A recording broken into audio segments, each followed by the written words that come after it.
여러분들과 은혜를 나눌까 합니다. 제목이 어떻게 된다고요? 하나님의 비밀을 맡은 자.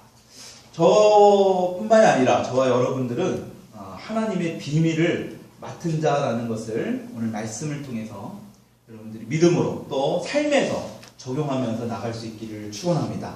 여러분, 한 가정을 이루는 그런 경사들이 있습니다. 그렇죠? 잔치들을 합니다. 결혼식이나 또 아이가 태어났을 때 집안이 어떻습니까? 굉장히 더들썩하고 온 집안이 함께 모여서 축가를 나누게 됩니다.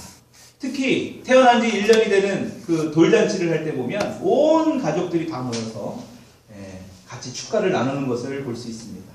이런 모습만 봐도 우리 사람의 생명을 우리가 얼마나 중요하게 여기며 살아가는지 우리가 알 수 있습니다.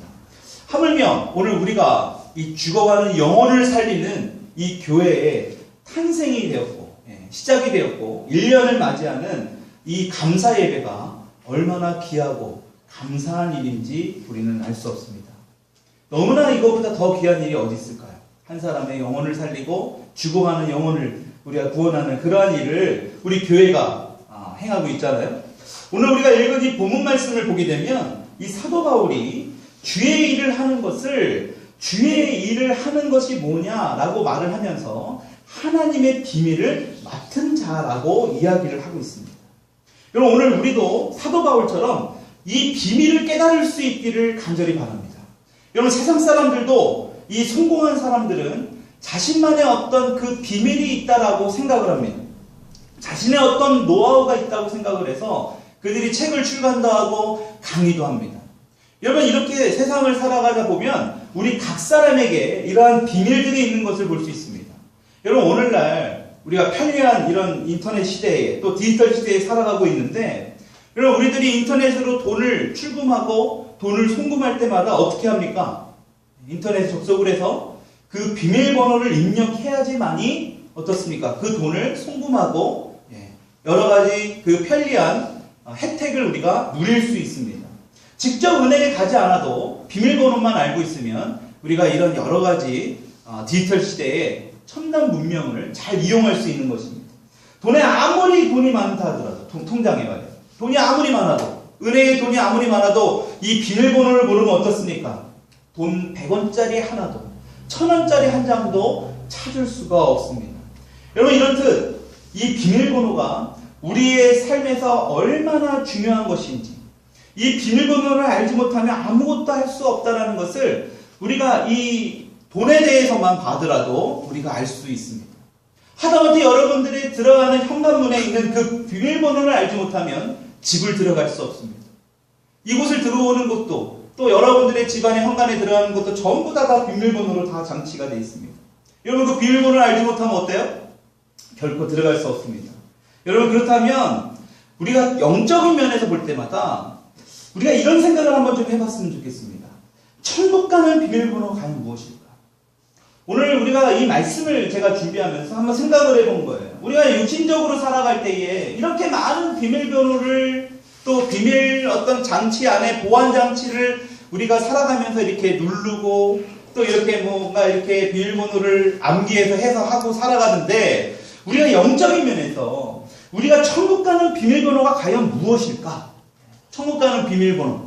여러분, 천국으로 갈 수 있는 비밀번호가 뭘까요? 천국으로 가는 비밀번호. 비밀번호라고 말하면 좀 뭐하지만 천국으로 가는 그 비밀이 뭘까요? 바로 예수 그리스도예요. 여러분, 천국으로 갈 수 있는 것은 딱 하나, One way Jesus, 하나밖에 없어요. 그 길이 뭘까요? 바로 예수님을 믿어야 된다는 것입니다. 여러분, 오늘도 수많은 사람들이 이 시간에도 죽음을 맞이하고 있습니다. 그 사람들이 개인적으로 다 천국에 갔으면 좋겠지만 천국에 가지 못하는 것이 현실입니다. 왜 그들이 천국에 가지 못합니까? 예수를 믿지 않기 때문에. 여러분, 너무나 단순한 논리 아닙니까? 하나님께서 우리에게 박사학위를 받아야지만, 하나님이 우리에게 매일 새벽에 5시에 일어나서 나한테 기도를 해야지만, 매 주일마다 하나님 앞에 나와서 예배드리고 수요일 금요일 하루도 빠지지 않고 교회 나와야지만 구원을 받을 수 있어라고 한다면 굉장히 우리는 구원받는 그 길이 어렵고 힘들고 고단할 거예요. 얼마나 힘듭니까? 천국에 가기 위해서 억지로 그 몸을 이끌고 하나님 앞에 나와야 되잖아요. 그렇죠? 여러분, 하나님은 그렇게 하지 않으셨어요. 예수 그리스도를 믿기만 하면 어떻게 하신다고 그랬어요? 네, 천국으로 너희가 구원을 받을 수 있다라고 말씀하고 있다는 것입니다.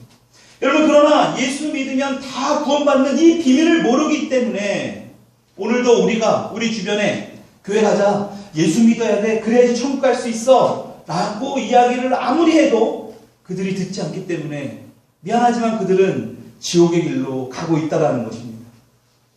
여러분, 그러나 그것으로 끝은 아니에요. 그들이 한 번, 두 번, 세 번, 10번을 거절한다 할지라도 우리는 계속해서 말씀을, 복음을 전해야 될 줄 믿습니다. 여러분, 왜냐하면 하나님의 때가 언제인지 모르기 때문에. 여러분, 그래서 어찌됐든 간에 그 비밀을 알지 못하는 사람들. 여러분, 성경을 보게 되면 이 하나님의 비밀을 아는 자들이 많이 나옵니다. 오늘 그중 몇 사람을 좀 예를 들어서 좀 살펴볼까 합니다. 여러분, 중요한 것은 하나님께서 그 하나님의 비밀을 알려주시는데 아무나 그 비밀을 알려주시지 않는다는 거예요. 하나님께서 예비하시고 하나님께서 계시하시고 하나님께서 정하신 그 장소와 그 시간대에 하나님께서 반드시 그 비밀을 열어주신다는 거예요. 여러분, 오늘도 이 시간에 이렇게 여러 사람이 앉아서 예배를 드리지만 하나님의 말씀을 듣고 어떤 이들은 그 말씀이 마음 가운데 확 사무쳐서 그 말씀에 매여서 너무나 은혜가 되는 분이 있는가 하면 아직까지는 하나님의 때가 되지 않아서 이 말씀이 무엇인지 이해가 안 되는 경우도 있습니다. 여러분, 그러나 결국 실망할 거 아니에요. 하나님은 반드시 하나님의 사람들을 통해서 하나님의 비밀을 알아가기를 원하시고 있기 때문에 그렇습니다. 여러분, 그것을 우리가 어떻게 할 수 있느냐? 성경을 통해서 볼 수 있다. 여러분, 성경을 보게 되면 아까도 얘기했지만 박사학위를 받고 돈이 아주 많고 똑똑하고 뭔가 사람들에게 존경을 받을 만한 사람들에게 하나님의 비밀을 알려준 게 아니라는 것입니다. 저와 여러분들에게도 그런 가능성이 얼마든지 있다라는 거예요. 지금도 그 하나님의 비밀을 오늘도 말씀 가운데 예배 가운데 우리에게 알려주기를 원하시는 줄 믿으시기 바랍니다. 여러분, 먼저 아브라함의 얘기를 한번 볼까요? 하나님께서 우상 숭배가 만연한 그 가정에서 아브라함을 부르셨습니다. 여러분, 아브라함이 그 하나님의 비밀을 알고 나서 어땠습니까? 우상 숭배를 멈추게 됩니다. 아브라함이 살고 있었던 그 데라라는 곳은 어떤 곳인지 아십니까?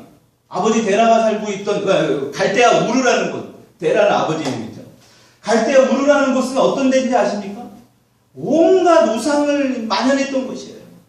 하다못해 우상을 목각으로 만들어가지고 거기에다가 절을 하고 거기를 우상 숭배하는 그러한 만연했던 곳이 갈대아 우르라는 곳입니다. 여러분, 그러한 곳에서 이 아브라함이 하나님의 말씀을 순종하기로 결단하는 것은 진짜 쉽지 않은 일이에요. 근데 아브라함은 그 하나님의 비밀을 깨닫게 됩니다. 그리고 나서 어떻습니까? 그가 즉각 행동으로 옮겨요. 가나안 땅으로 옮겨갑니다. 하란의 그 고향 땅에서 이제는 가나안으로 하나님이 예비하신 곳으로 이사를 하게 됩니다. 여러분, 지금처럼 교통이 발달하지 않고 차가 없는 곳인데 낙타만 의지하고 살아갔던 그 시절에 그 머나먼 하란을 거쳐서 가나안 땅으로 들어오기까지 얼마나 많은 고생을 했겠습니까? 여러분, 그럼에도 이 아브라함은 하나님 말씀만 듣기로 작정하고 그 믿음으로 살면서 그가 어떻게 됩니까? 열국의 믿음의 아버지가 됩니다. 지금도 유대인들에게 아브라함에게는 믿음의 조상이 됩니다. 여러분, 그 창세기를 통해서 우리가 무엇을 알 수 있습니까? 소돔과 고모라의 이야기가 나옵니다. 여러분, 온갖 소돔과 고모라의 죄악이 만연되어 있습니다. 동성애가 판을 치고 있고 온갖 음란과 온갖 그런 돈과 세상적인 것으로 가득 찬 죄가 만연되어 있는, 어찌 보면 하나님의 그런 분노를 불러일으키는 그 게이지가 가득 차 있는 곳이 바로 이 소돔과 고모라였습니다.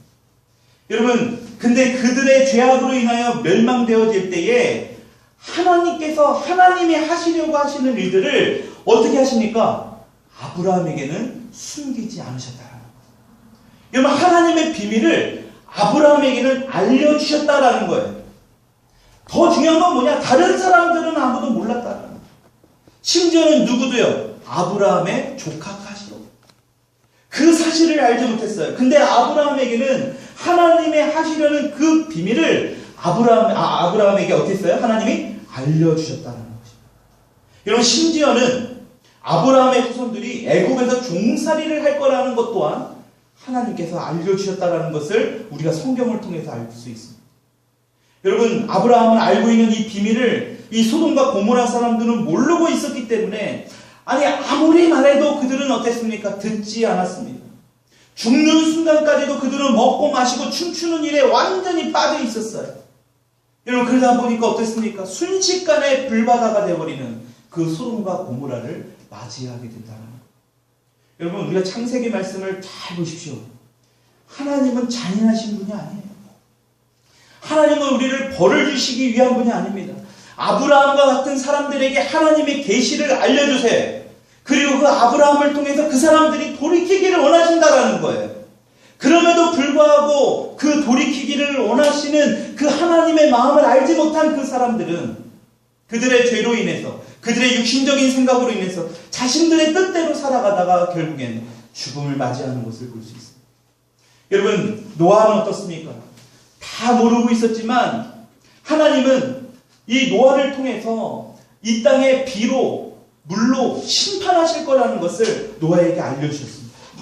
여러분, 그때 사람들이 어땠습니까? 멀쩡한 날에 비가 올 것 같지도 않은 그 날에 배를 만들고 있는 노아를 보면서 그들이 어떤 생각을 했을까요? 이게 미친 거 아니냐? 도대체 쟤는 왜 저렇게 배를 만들고 앉아있느냐?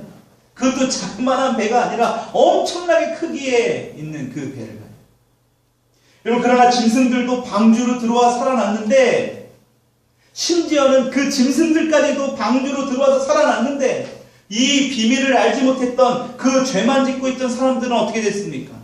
결국 그들은 죽음을 맞이하게 되었다는 것입니다. 여러분, 하나님께서 노아를 통해서 그 노아의 방주를 만드실 때에 많은 사람들이 볼 수 있도록 산 꼭대기에서 만들겠다. 높은 곳에서 만들겠다. 여러분, 하나님의 그 뜻을, 의미를 알 수 있겠습니까? 말씀을 통해서 우리가 그 하나님의 사랑이 느껴지십니까? 여러분, 근데 하나님은 우리에게 자유의지를 주셨어요. 그 말씀을 듣고 순종할 수도 있고 그 말씀에 불순종할 수도 있고. 여러분, 하나님은 우리를 로봇처럼 만드신 분이 아닙니다. 이렇게 하나님의 비밀을 하나님의 예비하신 사람들을 통해서 우리가 지금까지도 계속해서 말씀하고 있다라는 것입니다. 여러분, 그래서 오늘도 이 사도 바울은 말하기를 뭐라고 말하냐? 예수 그리스도와 그의 십자가에 못 박힌 것 외에는 아무것도 알지 않기로 작정했다. 고린도전서 2장 2절 말씀 한번 볼까요? 우리 그 앞에 한 장을 넘기시면요. 고린도전서 2장 2절의 말씀 우리 같이 한번 읽어봅시다. 시작. 내가 너희 중에서 예수 그리스도와 그가 십자가에 못 박힌 것 외에는 아무것도 알지 아니하기로 작정하였다. 여러분, 사도 바울이 어떻습니까? 아무것도 알 필요가 없다. 뭐만 알기를 원합니까? 예수 그리스도의 십자가에 못 박힌. 이것이 뭐예요? 하나님이 사도 바울을 통해서 알려주신 아주 귀한 그 비밀이라는 것입니다. 여러분, 그 부활의 주님이 아담 이후를 통해서 죄 짓고 사는 우리를 죽은 자 가운데서 살리셨다라고 말합니다. 여러분, 이 예수를 증거하는 자를 이 바울은 비밀을 맡은 자라고 이야기를 하는 것입니다. 여러분, 예수님을 증거하는 자, 예수님의 이 십자가에서 죽으시고 부활한 것을 말을 하고 그것을 전하는 자들을 바로 무엇을 하고 얘기하느냐? 비밀을 맡은 자다라는 거예요. 그러니까 저와 여러분들은 뭐예요? 그 비밀을 맡은 자가 된다는 거죠. 여러분, 마태복음 13장 11절의 말씀, 우리 요 고린도전서 말씀을 그대로 책갈피로 껴놓으시고요. 마태복음 13장 11절 말씀 우리 잠깐 보도록 하겠습니다. 마태복음 13장 11절의 말씀.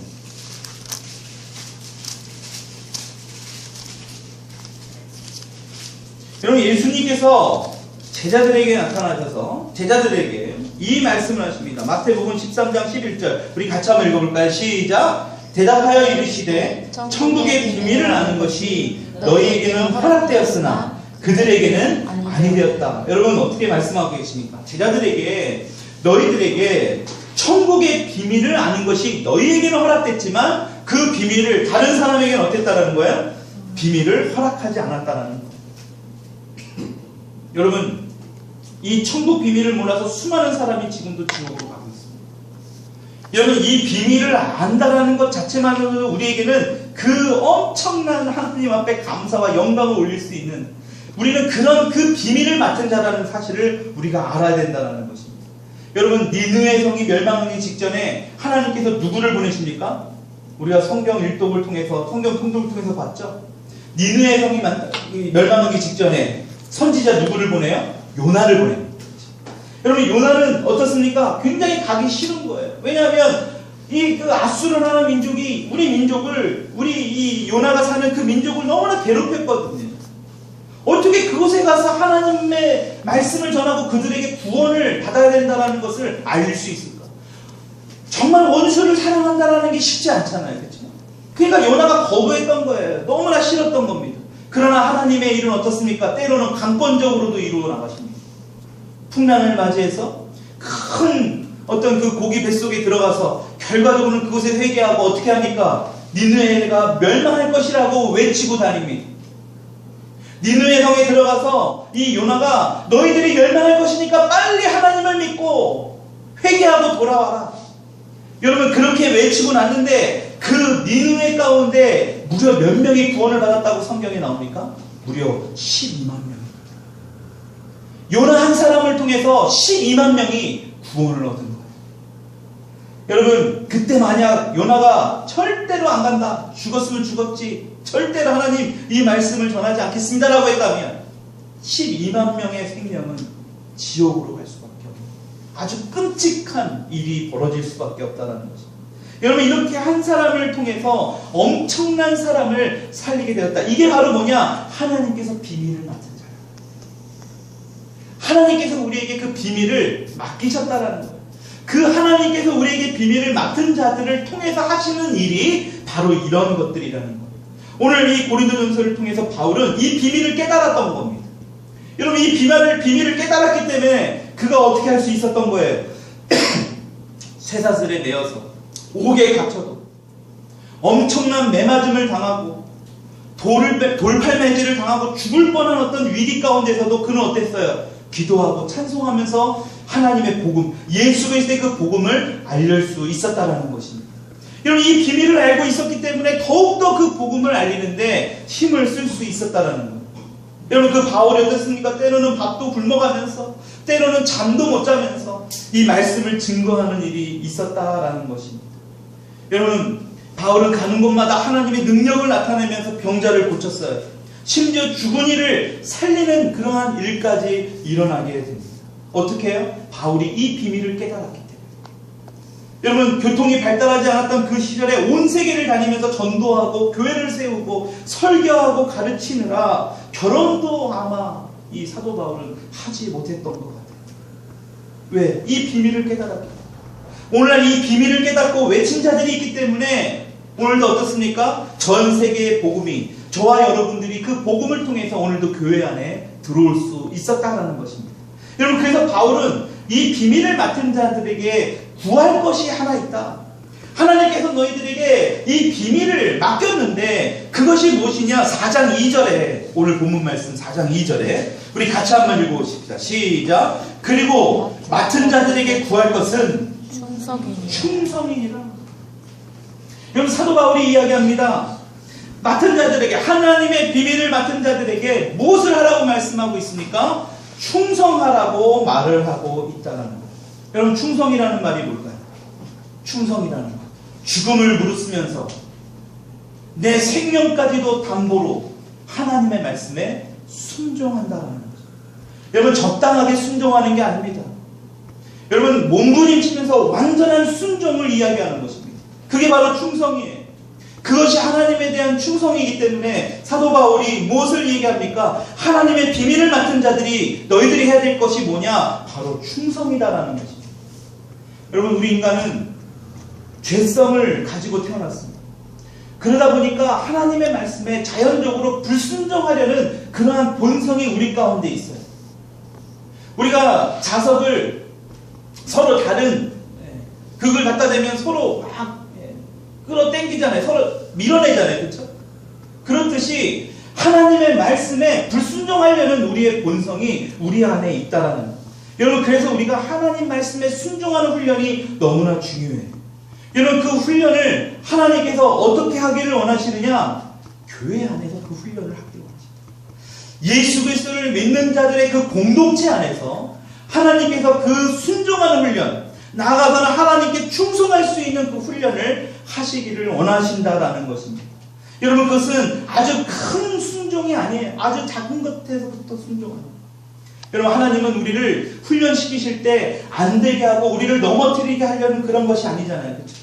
우리가 지난주 수요기도 때 잠깐 말씀드렸습니다. 하나님은 우리를 시험하지 않으세요.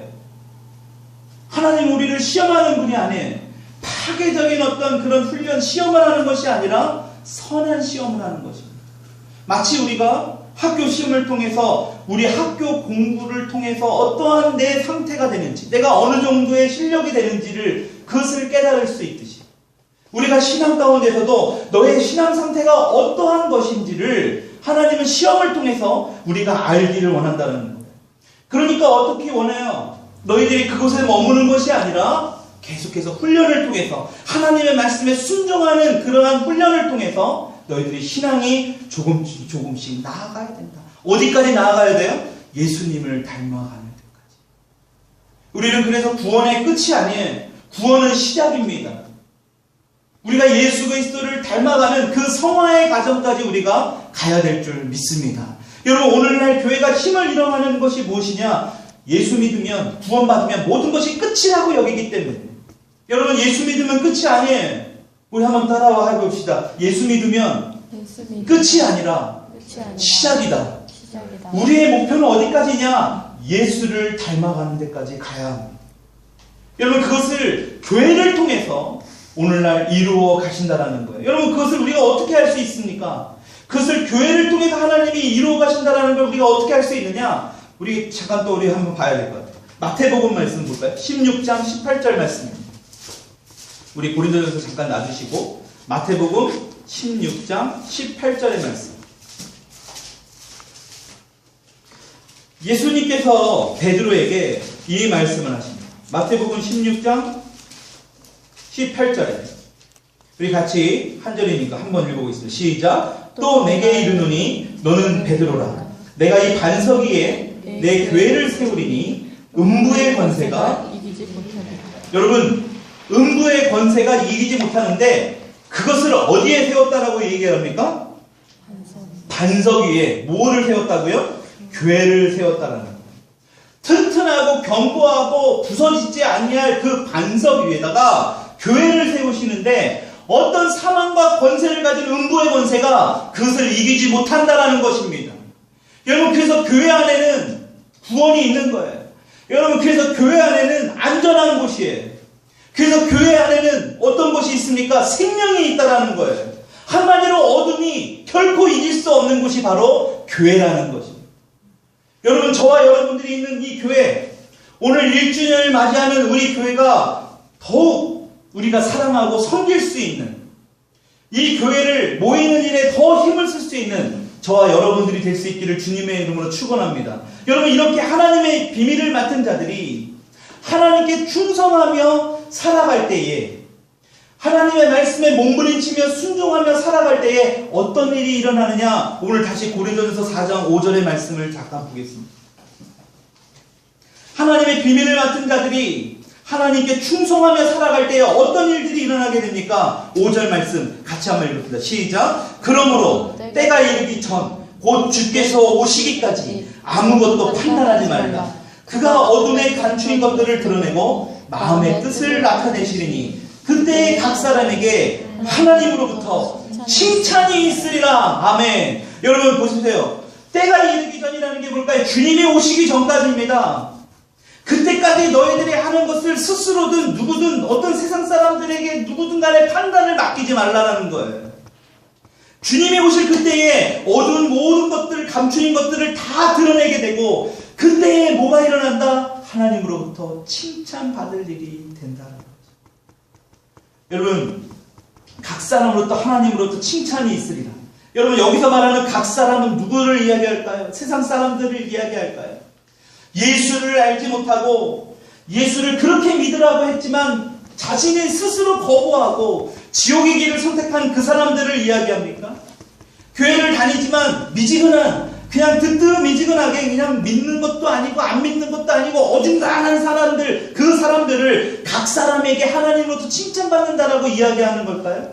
여러분, 아닙니다. 어떤 사람들을 얘기할까요? 바로 예수를 나의 주인으로 인정하고 예수 그리스도를 통해서 충성을 다하고 죽음까지 담보로 생명으로 바뀌게 되었음을, 내가 내 생명까지도 바뀌게 되었음을 충성하며 고백하며 감사하며 살아가는 그 모여있는 사람들, 그것이 바로 뭡니까? 바로 그 사람들이 모여있는 곳이 바로 교회예요. 여러분, 교회는 건물이 아니라고 누누이 말씀드렸습니다. 여러분, 교회는 눈으로 보이는 이런 외관적인 건물이 아닙니다. 교회는 예수 그리스도를 믿는 사람들의 공동체예요. 여러분, 오늘 이 5절의 말씀이 위로가 되는 건 뭘까요? 그 전절의 말씀에 충성해야 된다, 순종해야 된다, 하나님의 비밀을 맡은 자들, 굉장히 부담이 다가옵니다. 이 비밀을 맡은 자가 어떻게 사람들에게 전하고 그 세상의 핍박과 여러 가지 유혹과 이런 여러 가지 어려움들을 이겨낼 수 있을까? 정말 힘든 부분들이 4절까지의 말씀이 부담감이 다가옵니다. 솔직하게. 근데 중요한 건 5절 말씀에 우리에게 위로가 되지 않습니까? 주님이 다시 오실 그때에 예수 그리스도를 믿는 사람들의 그 공동체, 바로 이 교회 가운데 하나님으로부터 칭찬이 있을 거라는 거죠. 여러분, 지금 우리가 작고 미약하지만 세상 사람들이 볼 때는 너무나 연약한 교회라고 어찌 보면 조롱받고 손가락질 받을지 모르지만 그것은 중요하지 않아요. 하나님께서 우리를 숫자로 보시지 않아요. 외형으로, 외관으로 보시지 않습니다. 우리의 내적인 마음이에요.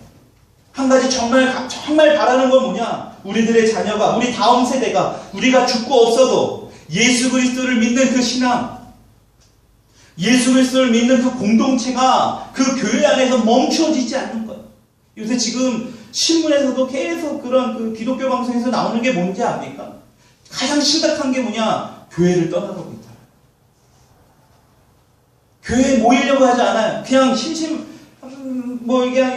심심풀이로 그냥 인터넷을 켜서 어플을 켜서 그냥 말씀 듣고 찬양하고 예배 듣고 그냥 그걸로 끝나요. 주일날 모이는 거 별로 안 좋아. 사람들하고 같이 관계하는 거 별로 안 좋아하니까 그냥 인터넷 예배 드리는 거예요. 여러분, 그것은 올바른 교회의 모습이 아니에요. 물론 특별한 사정이 있어서 교회에 올 수 없어서 어쩌다 한 번씩 드리는 예배라면 그런 예배도 드릴 수 있습니다. 근데 문제는 매번 그러한 예배라면, 그러한 신앙의 모습으로 살아간다면 여러분, 결코 우리는 성장할 수 없습니다. 어저께도 어떤 권사님과 이 주변에 있는 대형교회 그 권사님과 잠시 이렇게 교제를 나눴습니다.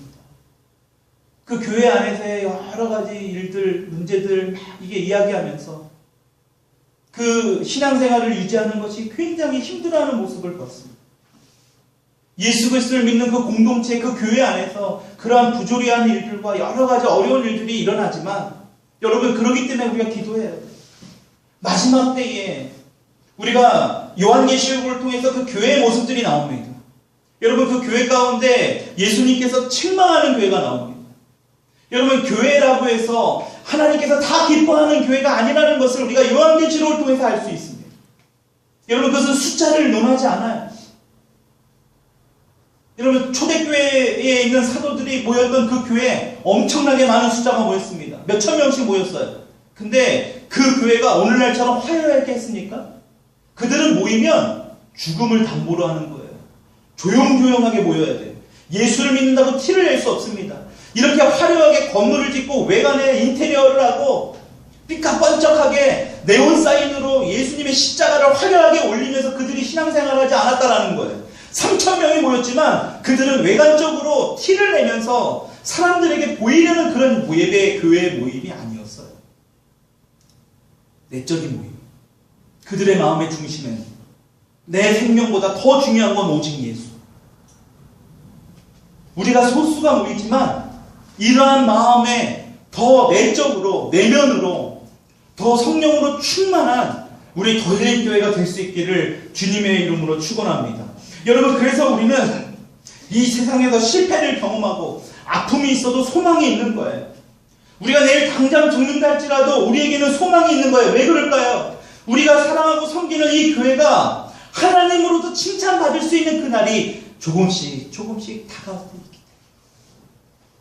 우리가 살아생전에 예수님이 다시 오실지, 우리가 죽고 나서 예수님을 볼지 우리는 그걸 알 수는 없습니다. 근데 중요한 것은 그 시간은 조금씩 다가오고 있다는 거예요. 그렇죠? 더 늘어나진 않잖아요. 여러분들이 영원 불멸하지 않잖아요. 영혼은 불멸하지만 우리 육체가 불멸하지 않잖아요. 그렇죠? 언젠간 다 죽잖아요. 시한부 인생을 살아가고 있는 거예요. 우리가 아주대학교나 저쪽 그 대형병원에 있는 그런 말기 암 환자들이 그 사람들이나 뭐 시한부 인생을 살아가는 게 아니에요. 저와 여러분들도 지금 시한부 인생을 살아가는 겁니다. 그날이 다가오고 있습니다. 그러니까 우리에게는 소망이 있는 거예요. 여러분, 교회를 통해 여러분들의 가정이 변화될 수 있기를 바랍니다. 여러분, 교회를 통해 여러분들의 일터가 변화될 수 있기를 바라요. 여러분, 교회를 통해 여러분들의 인생이 진정으로 변화될 수 있기를 주님의 이름으로 축원합니다. 여러분, 그것이 이 자리에 1년 전에 이 더일링 교회를 세워진 하나님의 뜻이라는 것을 저는 믿습니다. 여러분, 하나님의 이 비밀은 아무에게나 말하거나 알려주거나 맡기지 않다라는 것을 우리가 말씀을 통해서 우리를 보았습니다. 여러분, 특정한 하나님의 자녀에게 그 비밀이 맡겨지는데 우리가 해야 할 일은 뭡니까? 바로 충성인 것입니다. 여러분, 우리가 충성할 때까지, 죽어 복종할 때까지 우리가 훈련이 돼야 돼요. 우리 교회 안에서 그런 훈련을 받아야 됩니다. 예배를 통해서 수요 예배, 금요 예배, 또 특별한 어떤 새벽 기도회, 어떤 집회와 모임에 있을 때마다 우리가 훈련을 받아야 돼요. 내 육신은 나오기 싫지만, 내 육신은 더 자고 싶지만 그 육신을 쳐서 복종시켜야 돼요. 그게 사도 바울이 했던 거기 때문에 그래요. 여러분, 그렇게 그 훈련에 순종하며 나아갈 때에 반드시 하나님께서 우리 각 사람의 그 교회 가운데 칭찬하신다라는 그 말씀을 믿으시는 오늘 교회 1주년을 맞이하는 우리 더일링교회 모든 성도님들이 될 수 있기를 주님의 이름으로 축원합니다. 우리 시간